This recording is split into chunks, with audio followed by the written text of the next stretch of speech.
Добре дошли на първия Екофест Магията на Поморийско езеро 2008, уважаеми приятели и скъпи гости. Много се радваме да ви посрещнем в този слънчев ден. За съжаление, нашата радост е помрачена от един изключително неприятен инцидент. Както знаете, вчера трагично загина един от общинските съветници, община Поморие, господин Ризов. Ще ви помоля да започнем с едноминутно мълчание, за да почетем паметта му.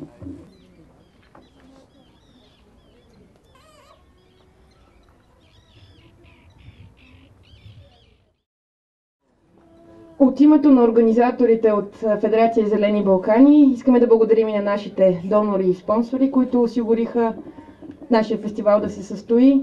Това са някои основни донори: Посолството на Кралство Холандия в България, Европейската комисия и Демократична комисия към Посолството на САЩ.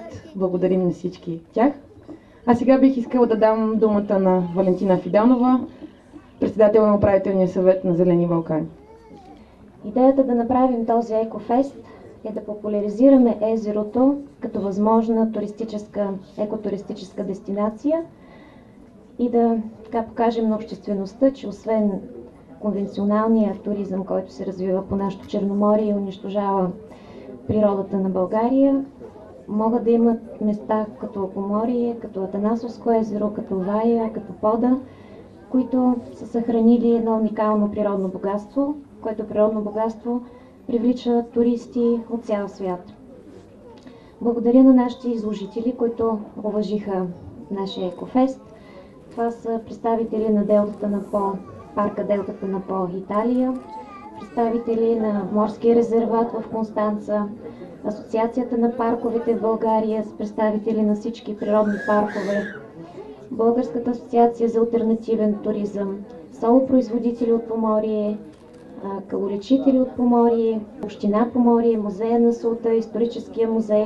Всички те са тук и ще се радват да ви бъдат полезни с информация, с материали за това какво богатство има езерото и какви продукти се използват от него, природни продукти.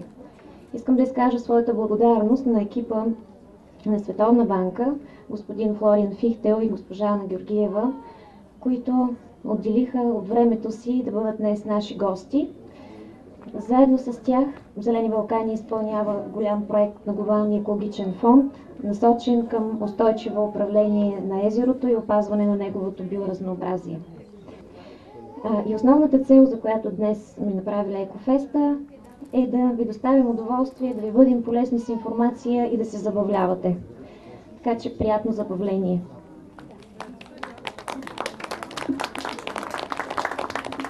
И позволете ми да поканя на сцената господин Флориан Фихтел, който е постоянен представител на Световна банка за България. Thank you so much. Friends, indeed, I'm very grateful to и организатори на фестивала. Много съм щастлив, че ме поканихте, мен и моята колежка Ана Георгиева, които този път се завръщаме в Поморие с нашите семейства. Поморие обединява много богатства. Поморийското езеро с солниците и лечебната кал, която се добива оттам. Също така е богато на флора и фауна, историческия музей, музея на солта, античната куполна гробница, манастира Свети Георги. По отношение на Поморийското езеро, аз научих, че то приютява 266 вида птици, които се хранят тук, размножават се и почиват, което е едно изключително голямо природно богатство. Много от тях са изключително рядки и застрашени видове. Всички тези предпоставки създават добра база за оформяне на Поморие като изключително ценна дестинация за развитие на туризъм и за посещение, като се вземе предвид, че Поморие се развива в съответствие с принципите на устойчивото развитие.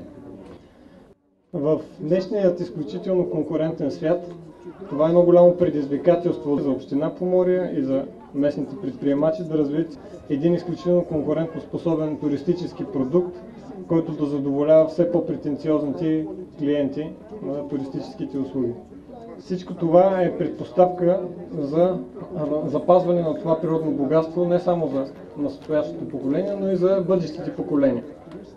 Световната банка има изключителен интерес към проекти, насочени към опазване на околната среда тъй като природата не познава граници и тя принадлежи на всички.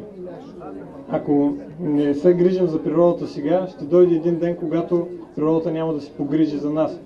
Както добре знаем, много голяма част от екологичните проблеми са международни, като например глобалното затопляне. За радост, тези тип проблеми се откриват и се познават все повече и повече и сме щастливи да видим, че проекта за Поморийско езеро има толкова много партньори, както от България, така и международни, като парка Делтата на По, Асоциацията на парковете, Балнео хотел Поморие и солопроизводители и каволечебни заведения. In closing, let me again congratulate Green Balkans. В заключение бих желал да благодаря още веднъж на всички, които са организирали това събитие и на всички, които присъстват на него и ще се радваме и за в бъдеще да продължава. Благодаря. Thank you very much.